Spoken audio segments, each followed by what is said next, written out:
if you ask me what makes a great seller within the SMB and the mid-market space, it's more about understanding where opportunities are and being more decisive and actionable towards customer needs at scale.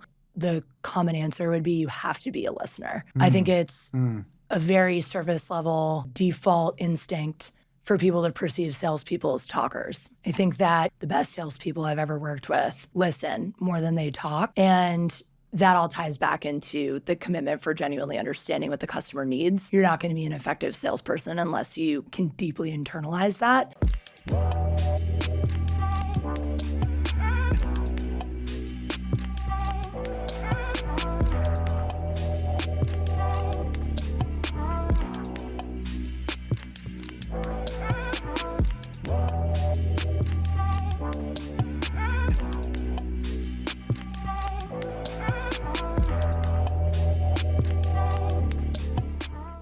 Welcome to the episode of the Profitable Property Management Podcast. I'm your host, Jordan Muela, with Grace Doering from Findigs. Grace, thanks for coming on the show. Thanks so much, Jordan. Grace, we met each other about 2 years ago, and I'm excited to reconnect now and hear a little bit about your background. For those that don't know, tell us, what exactly does Findigs do? Yeah, so a little bit about my background.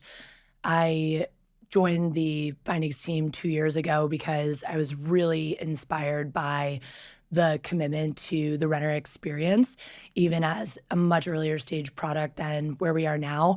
I felt like the vision for the longer term commitment to improving the rental application experience, the improvement to building out an easier way to lease homes faster, and eventually some of the cool stuff that we have in store down the road to really fundamentally up-level the renter journey was what got me so excited about joining the team over 2 years ago at this point. But my whole background actually isn't in the property management space. This is my first role that I've taken on. I oversee our sales and partnerships team. And we, I had worked at a couple other tech companies. I feel really passionately about scaling startups. And so joining early stage teams and really making sure that we can build out these meaningful customer journeys and all that entails is really what got me excited about joining the team. What do you love about startups? What does that mean, like the idea of being into that? What is the specific flavor profile of what you're into there? Yeah, I can answer that in a couple of different directions, because I think when you work at a startup, so much of your professional life becomes intertwined with your personal life, because it really does feel like a commitment so far beyond just a typical 9 to 5.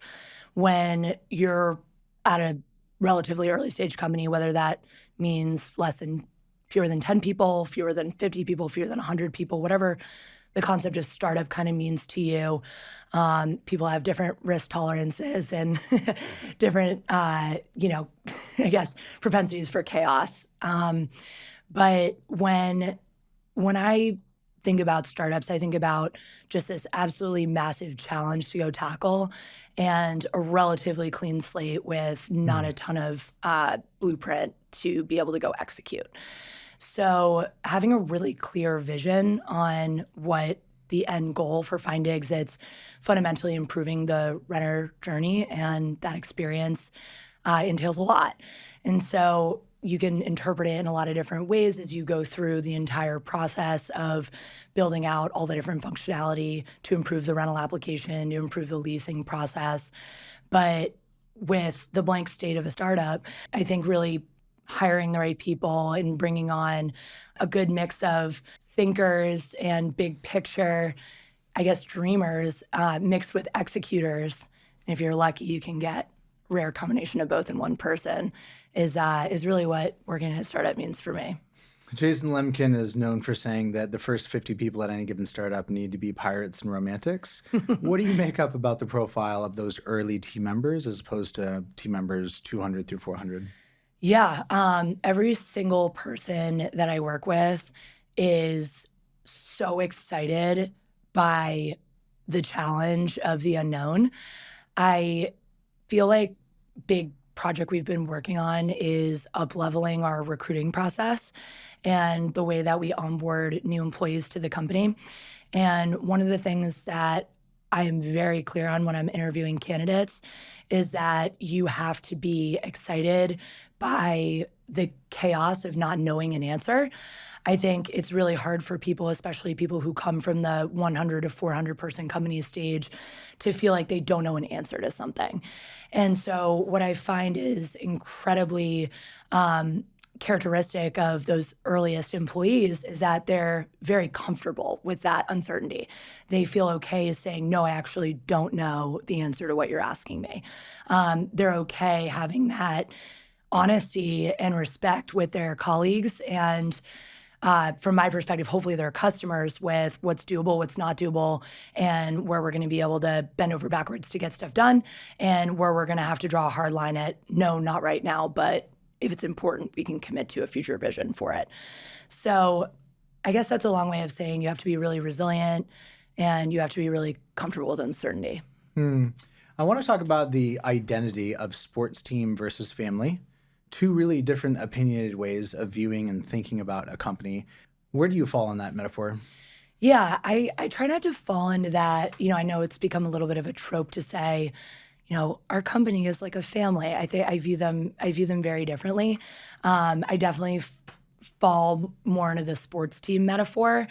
But I think the sentiment I'd like to take away from the whole concept of a startup being a family is that there's an inherent level of trust and an element of the level of respect that you have for your family members and for your team members, that you're all working to solve these challenges together.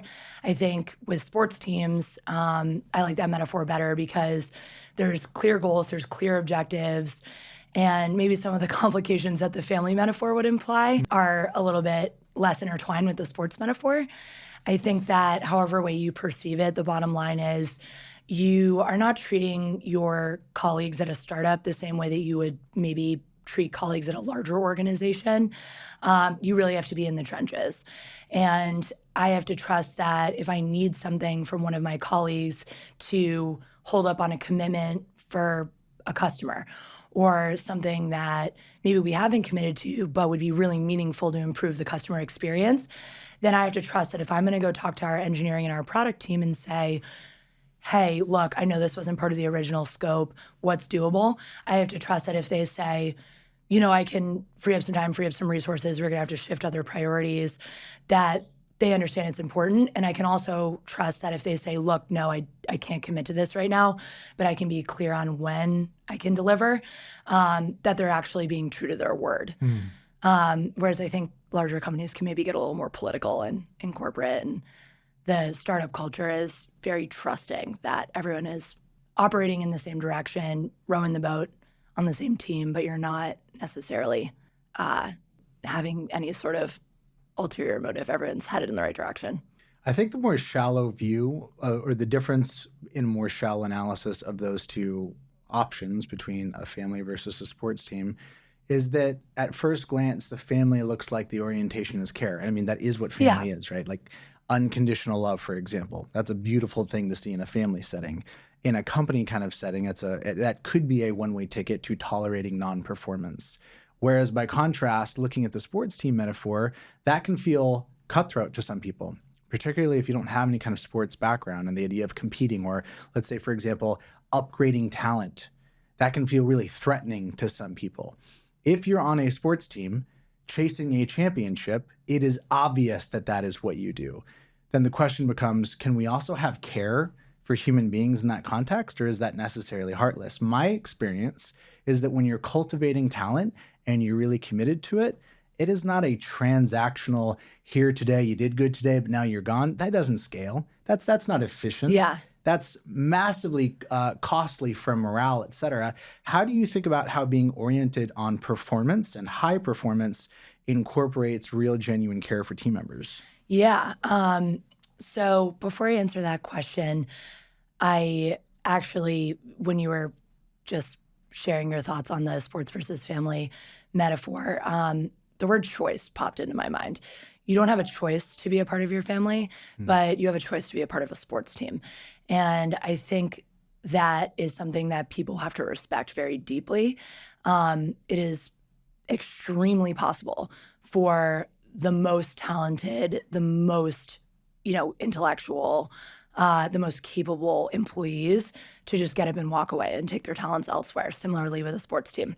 To answer your question about why, sort of the trade-offs between performance and caring about employees is important, especially in the startup landscape, is that when you think about results, so whether it's the sales team closing a certain amount of deals in any given quarter, or the product team shipping everything that they had originally proposed as a part of the product roadmap, those are hard deliverables in my mind.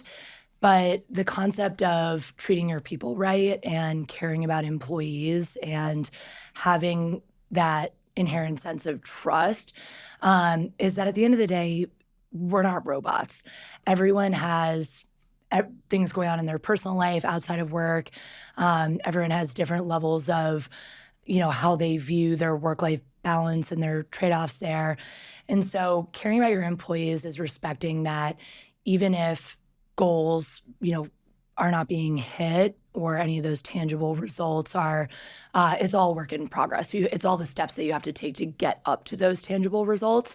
And I think that the care element comes in along the way where you're making sure that, look, something happened throughout the whole quarter. If at the end of the quarter, you're not seeing the results that you want, and it's really a day-by-day process. You're not going to be sitting there dumbfounded at the end of the quarter if your team didn't deliver.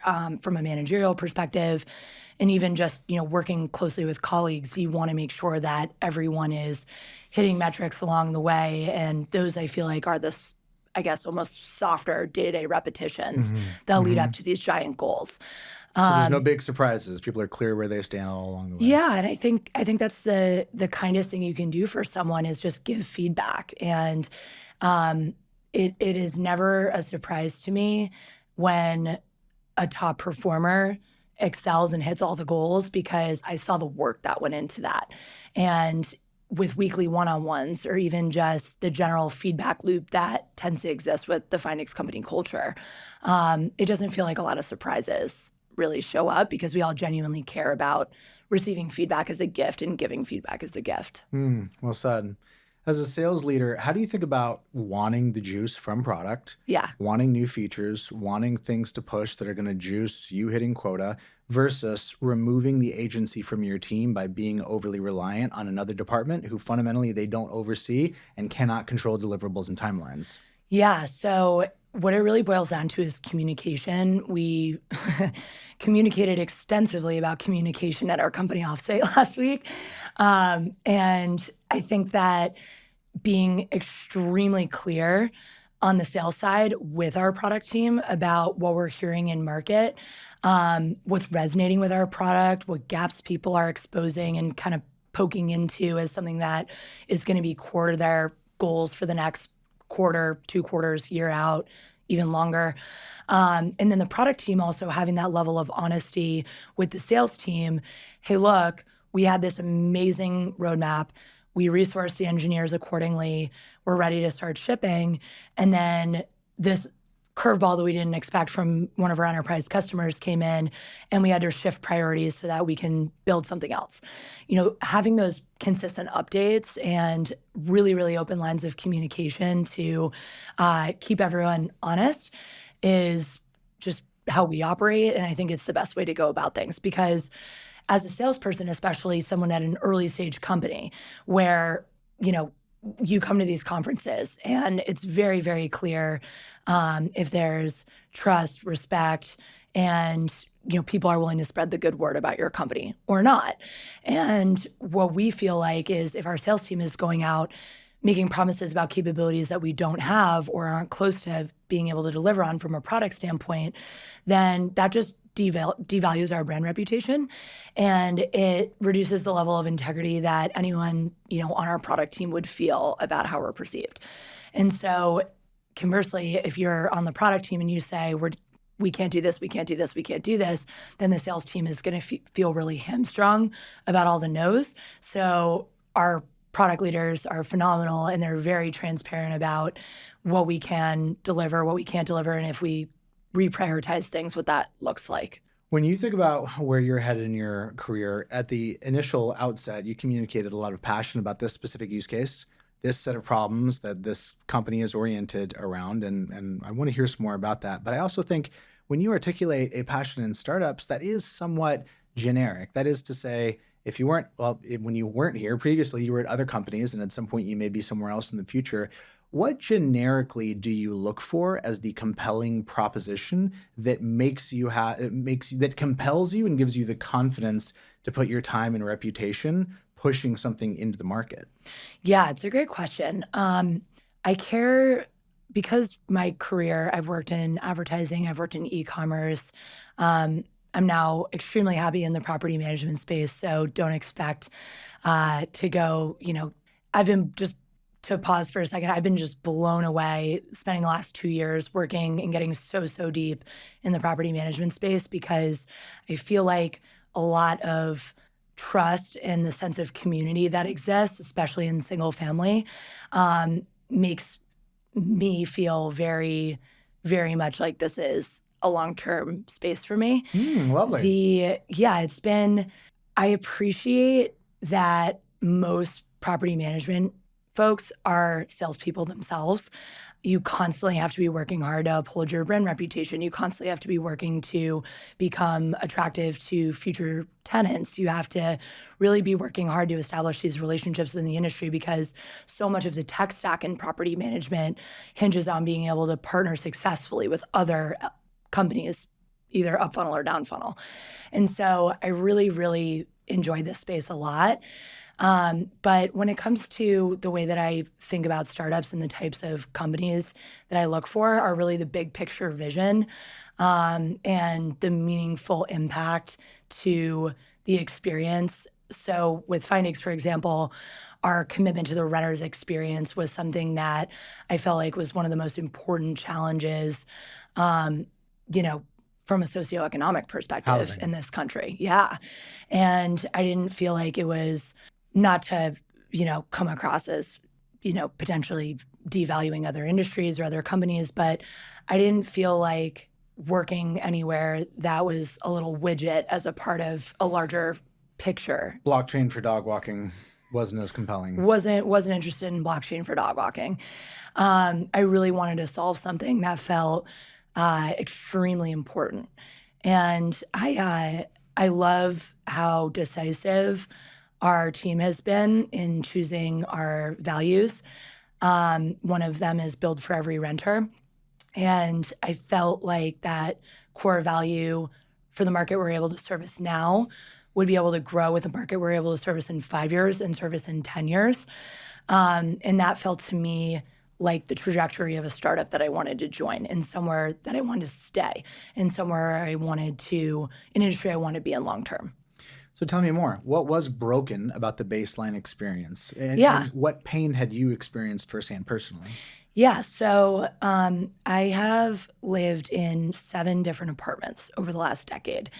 And every single time I have applied for one of those apartments, I've had a different concern based on where I am in my life. So when I was I rented my first apartment when I was 21 years old. And my biggest concern at that point was financially, how can I do this? And as I'm filling out this rental application, do I feel like the fee structure is transparent? Do I feel like I understand what I'm getting myself into? Or are there going to be a bunch of surprises down the road that are going to be costly to me as a 21-year-old working my very first job in New York City and living at my parents' house and commuting into the city for over an hour? I'd saved some money. And now I was ready to get my own place. And I still felt financially insecure to be able to do that. So the renter experience didn't feel very comfortable for me. That was me when I was 21. There are plenty of Americans that feel that financial insecurity now. I mean, I think at any age, it's very possible that you are signing onto this document. In some cases, you have annual commitments, 2-year commitments. It's so core to the fundamental human experience to have housing that the ambiguity around it felt deeply concerning to me. When I was 25 and applying for an apartment, I didn't need a guarantor anymore.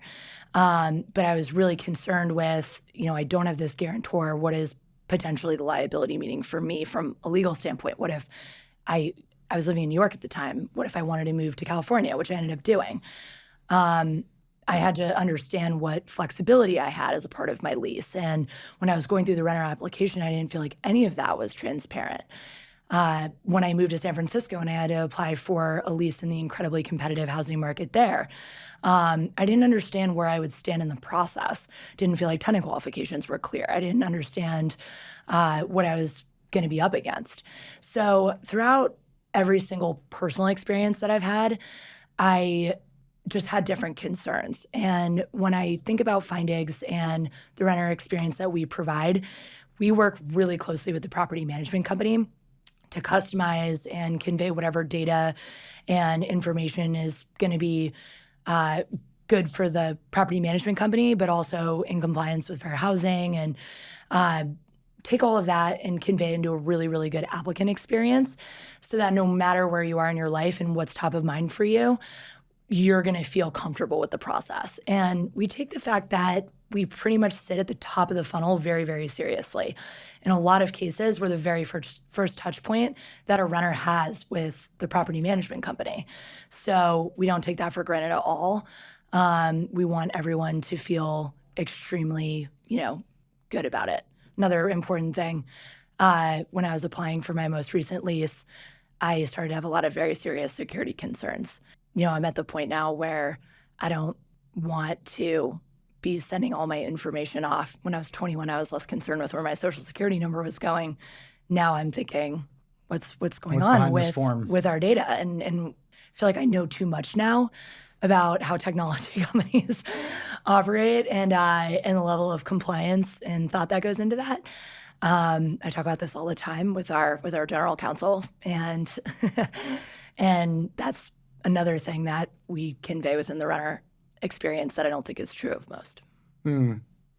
When you add all of that up and you think about the difference between what historically has been available versus what's available now, my observation is that this use case has not had a ton of entrance in it. Like, applications have typically been pretty tied inextricably to the property accounting software platform. Why now? Yeah. Why not? Why hasn't this happened sooner? Yeah, great question. So I think immense credit is due to the property management software companies who have built incredible experiences and a lot of functionality for existing tenants. And because of the focus on the tenant experience, making rent payments easier, making it easier to file maintenance requests, things like that, less of the focus has been on that initial applicant experience, because fundamentally the ethos of property management software is to service the existing tenant, not the prospective tenants or anyone going through the application process. So just fundamentally, I think it's been an underserved space because people haven't been focused as much on it, because it has been core to the typical more tenant-focused platforms. But I think the why now of why it's so important is when you look at, the statistics on homeownership versus renting, it has never been more crucial to really prioritize the renter experience, as the industry has grown so much and interest rates have changed dramatically, and the typical American consumer is skewing more and more heavily towards the renter. I think the information age has deeply accelerated the way that people think about sharing their data. There's really no point in the life of an average American where they would share more information about themselves as when they're applying for a mortgage or applying for a rental property. And so considering that journey and what people are now aware of, what happens with their data, the level of transparency they can expect from companies, is sort of coalesced into the perfect timing for Findigs. I mean, we were the very, very first solution to say, we deeply care about the renter experience, starting with the application. We're going to offer bank linking and payroll linking as a part of a way for you to verify your income.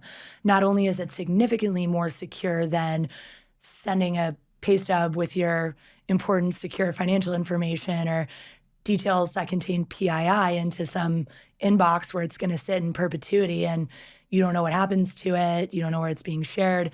That was something that was innovative a couple years ago. Now you see a lot of solutions popping up with these integrations that can support bank linking and payroll linking. And the focus now shifts to how can I even further bolster this easy applicant experience, but also service the property management companies. So Findigs recently introduced a product we've been working on for, almost 2 years at this point. It's a product that will effectively take a pay stub or a bank statement and analyze down to the most granular pixelated level whether or not the document has been altered. And it will share with the property management companies, leasing teams, elements of the document that are indicative of potential fraud. And we have this nice feature that shows all the tips. For example, if the fonts or the expected format of a Bank of America statement doesn't match our understanding of the, all the Bank of America statements that we've analyzed, then we're going to flag that. And we're going to say, this document looks like it's, potentially off. But we're going to say, here's why we think it's off. This is a document that's reminiscent of something that we've seen from pdffiller.com, which is a common website that people can buy fake pay stubs on. We can say this is, unexpected fonts for a Wells Fargo statement, things like that. So not only is the applicant able to easily link their bank account, link their payroll, upload documentation, but now that the leasing team is spending way less time chasing down additional documentation, verifying if it looks real or not, frankly, based off of a subjective, frankly, probably not fair housing compliant opinion on whether it looks, good or not. That's dramatically extending the amount of time that the applicant has to wait for an answer, and the applicant is living in their home and able to start their moving process. So really cutting down on all of that is one of our goals, but that's sort of how we're thinking about all of that. When I think about timing, I think about the leverage that the prospective tenant has ebbing and flowing with the strength of the rental market. Right now, markets are softening. So we've gone from, to some extent, apathy, really, some callousness towards prospective tenants around like, hey, this is the situation. If you want it, take action. If not, good luck. Whereas now, as things slow down, as there's greater time on market, there's a lot more sensitivity to looking at friction and asking, where can we remove friction from the process? What are you seeing in terms of the strength and weakness of the various markets that you guys serve? Yeah, we're absolutely seeing a shift across the board in the single family space and the multifamily space towards prioritizing the applicant and the renter experience. I think you're absolutely right. It hasn't been paid attention to necessarily in the way that we believe it should in the past. And I think, yes, that can be explained based on market factors, but I think in a lot of respects, the entire world is shifting towards a more consumer-friendly expectation. A decade ago, it was probably a strange concept for most Americans to call a car from your phone and have it arrive immediately on time. Now that's the absolute expectation from pretty much any demographic across the country. It was Airbnb being another good example. Before, you didn't really have many good options to figure out a quick, easy, seamless way to rent a short-term home, vacation, weekend home, something like that. Airbnb has made all of the optionality for certain markets extremely accessible to the consumer, and it's a pretty seamless consumer experience to just be able to do that. So everything that the American consumer has been presented with, I can quickly call an Uber, I can quickly rent a home on Airbnb, I can quickly get something delivered to me on DoorDash. Really this kind of time-sensitive shift in the economy and the consumer perception of the way that things should be makes it the perfect timing for Findigs. It makes it the perfect timing for the property management industry at large to be focusing on that time and that efficiency and that consumer experience. What kind of a handoff does Findigs do at the end of the cycle of what the product is intended to do? What kicks off next? Yeah, so we have sort of two core features included within our product right now. So the first is the rental application. So the handoff from a traditional apply now link or any third-party service like Zillow is pretty easy and seamless. We can just replace an application link. And then the applicant is within the Findigs universe. They're completing their application powered by Findigs. Once that submission happens, then everything will go into a dashboard that we have created where applications can be reviewed and decisioned, or we can send it directly to the property management software via API from the moment that the application is submitted. If the leasing team wants to review it within the Findigs interface, then upon decision, that will pretty seamlessly flow into your property management software. So there's some pretty clean-cut handoffs. Something that we've noticed is really important with some of the other tools that people use in the system, like Knock, with Lead Simple, with anyone that needs to be communicated with, is more of these time-sensitive versus action-sensitive data pushes. So for example, we've heard in market that it's pretty frustrating for property managers to track the life cycle of an applicant, and some are interested in real-time updates, some just want the decision.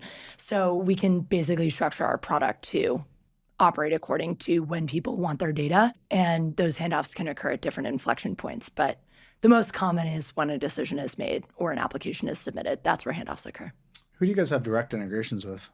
Yeah, so we partner directly with Rent Manager, MRI, Yardi, and we have the ability to work extremely closely with AppFolio, Propertyware. We have many customers using Lead Simple, and we have Tenant Turner, Show Mojo. We take a really, really partner-friendly approach. And so whether we have a formal partnership program established or whether we just have an API connection, we like to keep everything as open as possible to make it as nice of an experience for the applicant and for the property management company. Having been in other industries, what are your observations around the level of openness or the nature of the ecosystem here in property management? Yeah, I think companies take certain stances. We saw a huge shift with AppFolio in the last couple of years, really opening up their partner program.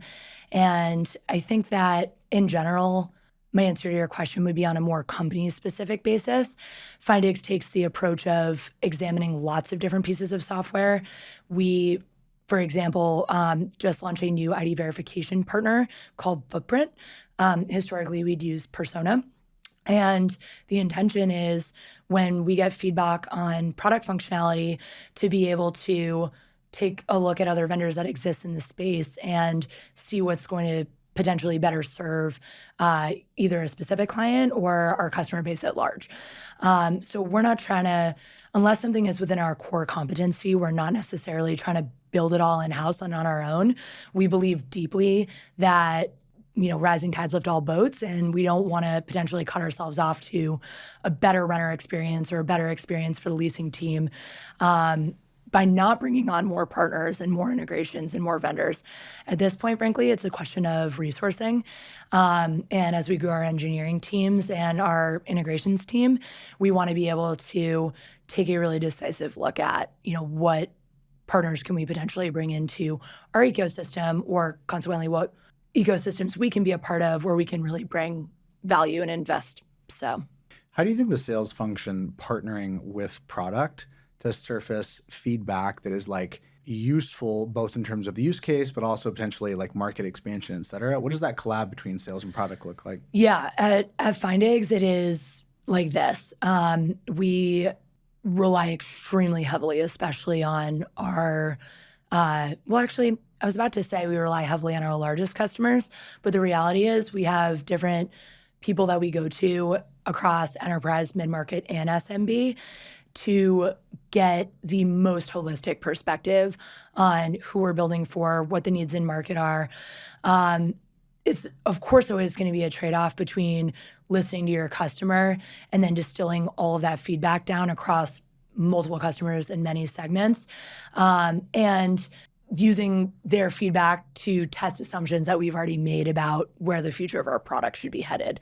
I don't think we'd be doing our jobs right if we weren't thinking about what should be next before we hear it from the customer. But as we are growing at an extremely rapid rate, we are consistently being made aware of things in our product that people view as nice to haves and need to haves that we have to really, really take seriously as well. What do you think makes for a great seller? I think it depends on the role. I don't want to answer that as a blanket statement because if you ask me what makes a great seller within the SMB and the mid-market space, it's more about understanding where opportunities are and being a little bit more decisive and actionable towards customer needs at scale. When it comes to the enterprise experience, people who do not get frustrated and see the bigger picture and see the long term, because typically enterprise sales cycles are a lot longer. But across both of those, I think that the common answer would be you have to be a listener. I think it's a very surface level default instinct for people to perceive salespeople as talkers. I think that good salespeople, the best salespeople I've ever worked with, listen more than they talk. And that all ties back into the commitment for genuinely understanding what the customer needs. You're not going to be an effective salesperson unless you can deeply internalize that. So there are tactical things like being able to, at the SMB and mid-market level, assess opportunities. And when smaller companies have the unbelievable blessing of decision makers mostly being in the room and being able to make quicker decisions, whereas larger companies have many contingencies that are involved in the decision-making process to bring on new vendors. So it's fundamentally just different tactically, but you can't function as a successful salesperson unless you are genuinely understanding the needs at every level. How do you make a qualification conversation real if you're not willing to disqualify a certain subset of leads? I want to hear more from you. Like, what's the key to qualification in your mind? Yeah, so I think it goes back to just being really tightly intertwined with our product organization. You need to understand what our product currently supports. In my mind, the worst thing that you can do, or any salesperson can do, is future sell to a degree where you cross into the dishonesty threshold. I think that in every conversation, you can't do your job unless you're future selling the product capabilities and the vision a bit, but you have to be clear about where their line is. And all of our account executives are trained with that level of transparency. We've seen it in our churn rates, which are just industry leading low. I mean, we see less than 1.5% of our volume on an annual basis not working with us after, I think the latest look back was a 6-month look back. It's quite low. Yeah, it's incredibly low. And a lot of that, I can absolutely give immense credit to our customer success teams, our onboarding team, the willingness of our product and engineering teams to plug holes where they need to if a customer is dissatisfied. But I think it really starts with sales, and you have to be very clear about product capabilities, and that can't happen unless you speak with your product team on a regular basis and understand what we're doing. One of the distinctives that I experience in SMB is that sometimes people have some stories about the caliber of talent that they're able to recruit because it's a service business, because they're in PM, whatever. My experience is that managing a high caliber of talent is materially different than managing lower caliber of talent. And depending upon the type of work, that's going to look differently. But at its core, working with great talent looks like providing compelling opportunities that are highly stimulating. This ship is going somewhere. Yeah. For you, for the leaders that you've worked under and for the leaders that you look to partner with in the future, what are you looking for from the leadership that you want to be working with? Yeah, I think good leaders identify the strengths of the people they work with really quickly. And they're also able to find ways to really double down on those strengths. So for example, a lot of the best sellers that I've ever worked with it's almost this magic that you can't even make up, where they just are able to really, really get to the right decision maker. They're able to find themselves in the room with someone during the right time to make, with someone with purchasing intent.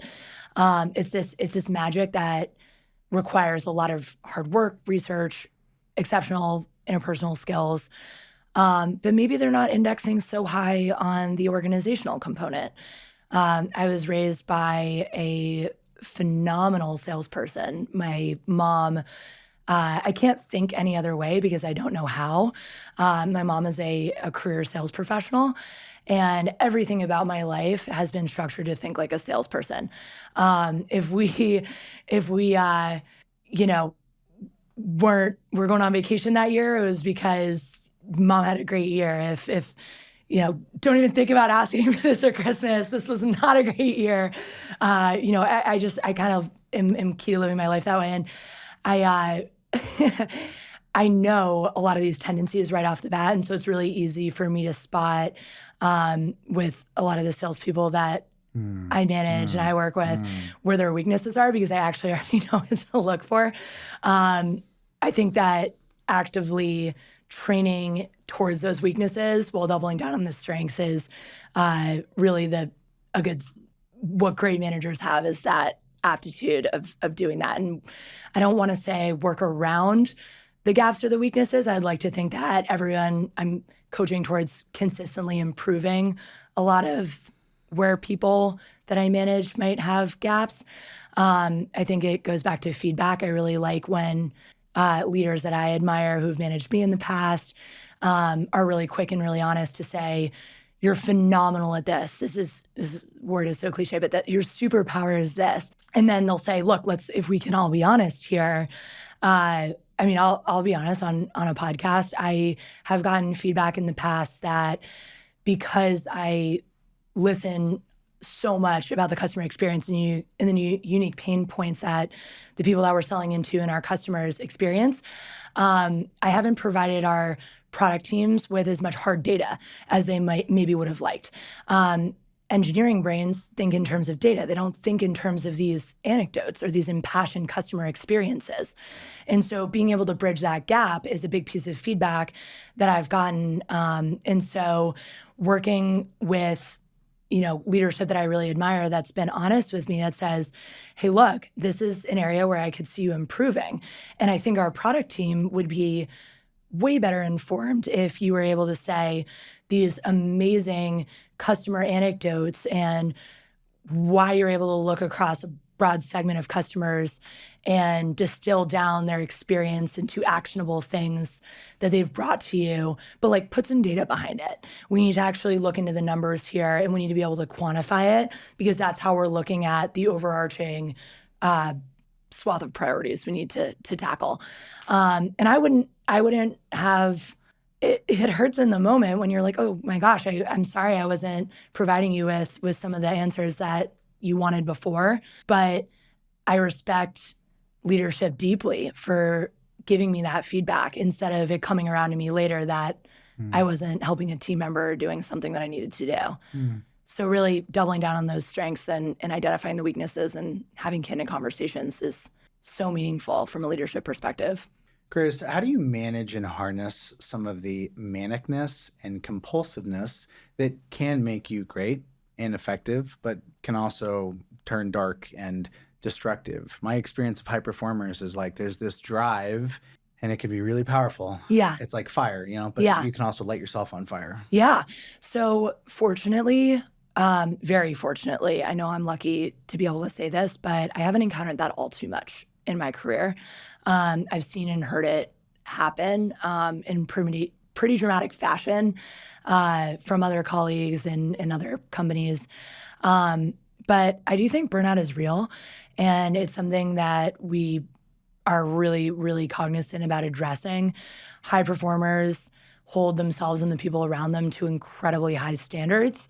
And so being able as a leader to identify those boundaries that may or may not be set by the individual is really a core part of what I do and what I make sure people are, indexing towards. If I see someone that is waking up at 5 o'clock in the morning and working until 11, 12 at night, I would be pretty quick to identify that that's not sustainable. And I'm not minimizing the importance of hard work. I just think that if you're pulling crazy hours consistently for a really long time and you're not keeping your health in check, that's something that is a big red flag to me.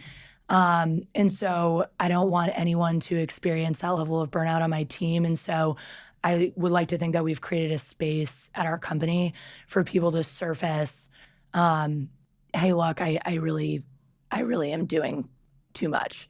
And if they're not able to identify that, then having leaders that are empowered to kind of call it out and ask how they're feeling about that is really important. What's the one piece of advice that you would have given your younger self? I think people assume that every salesperson is really confident, because in order to be a great salesperson, you have to be a good public speaker. You have to be a good listener. You have to kind of react in a way that makes people feel like you're so engaged all the time. You can't be lazy. You can't be any of these things. And so, but I think the reality with a lot of salespeople or customer-facing people in general is all of those things can be surface level to a degree. And what I've witnessed sometimes is that people have this underlying self-doubt and aren't so confident. And I think I would have just been a little bit more honest with myself earlier on in my career about that. I think doing the repetition, going through sales motion. I mean, I've been in sales for over a decade at this point, and I plan on being in sales for the entire rest of my life. And I think that being more honest with my younger self about you don't have to, it's okay to have self-doubt. You just have to be honest with yourself and moving forward. I think as people get older in general, and as they become more experienced in their careers, you sort of reach this really healthy, really freeing middle ground where that doubt kind of dissipates because you've done this for a while and you've been in the room and you feel good about what you're selling and you're able to feel like you don't have to psych yourself up before sales conversations because your product is something that you can get behind and feel comfortable sharing in market. But when I was younger, I felt a lot of, oh man, I am acting so confident, but I'm 22. What does that mean? And I worked for a great company when I was 22. And I felt like there were so many older and more experienced people than me, but I knew all the same things that they did. And I believed in the product just as much as they did. I just didn't have the reps and I didn't have the confidence. So that's probably advice I would have given to my younger self. Everyone's just doing the best they can. And everyone is sort of growing into themselves regardless of what stage of career you're in. Well said. Thanks for coming on today. Thank you. That's it for this episode. Hope you enjoyed it. You can check out other episodes along the way. If you're watching this on YouTube, appreciate a subscribe. Any comments, I'm always here to engage. If you're listening on an audio platform, would really appreciate a review. It's a great way to help other people find out about the show.